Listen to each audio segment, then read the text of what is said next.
ನಮಸ್ಕಾರ ಎಲ್ರಿಗೂ, welcome to Sahana kitchen. ನಾನಿವತ್ತು ಸೌತೆಕಾಯಿಂದ ಅವಲಕ್ಕಿ ಹೇಗೆ ಮಾಡೋದು ಅಂತ ತೋರಿಸ್ಕೊಡ್ತಾ ಇದ್ದೀನಿ. ತುಂಬ ರುಚಿಯಾಗಿರುತ್ತೆ, ಒಮ್ಮೆ ಟ್ರೈ ಮಾಡಿ ನೋಡಿ. ನಾರ್ಮಲ್ ಅವಲಕ್ಕಿ ಥರನೇ ಮಾಡೋದು, ಅದಕ್ಕೆ ಸೌತೆಕಾಯನ್ನು ಆ್ಯಡ್ ಮಾಡ್ತಿದ್ದೀವಿ ಅಷ್ಟೇ. ಮೊದಲಿಗೆ ಏನೇನು ಬೇಕಾಗುತ್ತೆ ಈ ಸೌತೆಕಾಯಿ ಅವಲಕ್ಕಿ ಮಾಡಲಿಕ್ಕೆ ಅಂತ ತಿಳ್ಕೊಳ್ಳೋಣ. ಇಲ್ಲಿ ನಾನು ಒಂದು medium size tomato, 2 medium size ಈರುಳ್ಳಿ, ಸ್ವಲ್ಪ ಕೊತ್ತಂಬರಿ ಸೊಪ್ಪು, ಒಂದು 7ರಿಂದ 8 ಎಲೆ ಕರಿಬೇವು, ಒಂದು 6ರಿಂದ 7 ಹಸಿಮೆಣಸಿನ್ಕಾಯಿ, ಒಂದು ಸೌತೆಕಾಯಿನ ತುರಿದಿಟ್ಕೊಂಡಿದ್ದೀನಿ ಮತ್ತು ಒಂದು ಸ್ವಲ್ಪ ಕಾಯಿನ ತೊಗೊಂಡು ತುರಿದಿಟ್ಕೊಂಡಿದ್ದೀನಿ. ಜೊತೆಗೆ ಒಂದು ಅರ್ಧ ಹೋಳು ನಿಂಬೆಹಣ್ಣ ಕೂಡ ತೊಗೊಂಡಿದ್ದೀನಿ.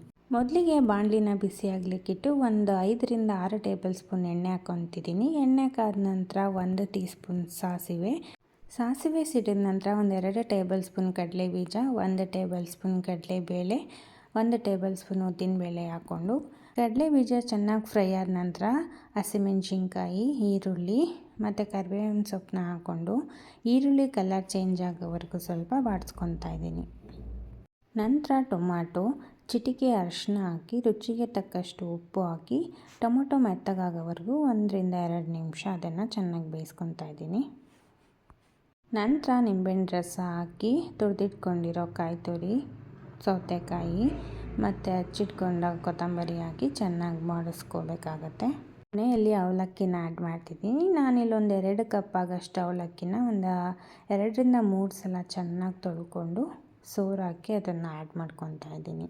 ಈಗ ನಾನು ಚೆನ್ನಾಗಿ ಮಿಕ್ಸ್ ಮಾಡ್ಕೊತಾ ಇದ್ದೀನಿ. ಗೊಜ್ಜೆಲ್ಲ ಅವಲಕ್ಕಿಗೆ ನೀಟಾಗಿ ಮಿಕ್ಸ್ ಆಗಬೇಕು, ಅಲ್ಲಿವರೆಗೂ ಮಿಕ್ಸ್ ಮಾಡ್ಕೊಬೇಕಾಗತ್ತೆ. ಚೆನ್ನಾಗಿ ಮಿಕ್ಸ್ ಆದಮೇಲೆ ನಾನಿಲ್ಲೊಂದು ಪ್ಲೇಟಿಗೆ ಸರ್ವ್ ಮಾಡ್ಕೊಂಡಿದ್ದೀನಿ. ನೋಡಿ ಎಷ್ಟು ಚೆಂದ ಕಾಣ್ತಿದೆ. ನೋಡ್ಲಿಕ್ಕೆ ಅಷ್ಟೇ ಅಲ್ಲ, ಇದು ತಿನ್ನಲಿಕ್ಕೂ ತುಂಬ ಚೆನ್ನಾಗಿರುತ್ತೆ. ನಾನು ಸುಮ್ಮನೆ ಹೇಳ್ತಿಲ್ಲ, ನೀವೊಂದು ಸಲ ಟ್ರೈ ಮಾಡಿ ನೋಡಿ. ಆವಾಗವಾಗ ಮಾಡ್ಕೊಂಡು ತಿನ್ನೋದ್ರಲ್ಲಿ ಡೌಟೇ ಇಲ್ಲ. ಓಕೆ ಫ್ರೆಂಡ್ಸ್, ಈ ನನ್ನ ರೆಸಿಪಿ ನಿಮ್ಮೆಲ್ಲರಿಗೂ ಇಷ್ಟ ಆಗುತ್ತೆ ಅಂತ ಅಂದ್ಕೊಂಡಿದ್ದೀನಿ. ಇಷ್ಟ ಆದರೆ ಪ್ಲೀಸ್ ನನ್ನ ಪೇಜ್ನ ಫಾಲೋ ಮಾಡಿ, ಲೈಕ್ ಮಾಡಿ, ಶೇರ್ ಮಾಡಿ ಮತ್ತು ನಿಮ್ಮ ಅಭಿಪ್ರಾಯಗಳನ್ನ ಕಮೆಂಟ್ಸ್ ಮುಖಾಂತರ ತಿಳಿಸಿ. Thank you.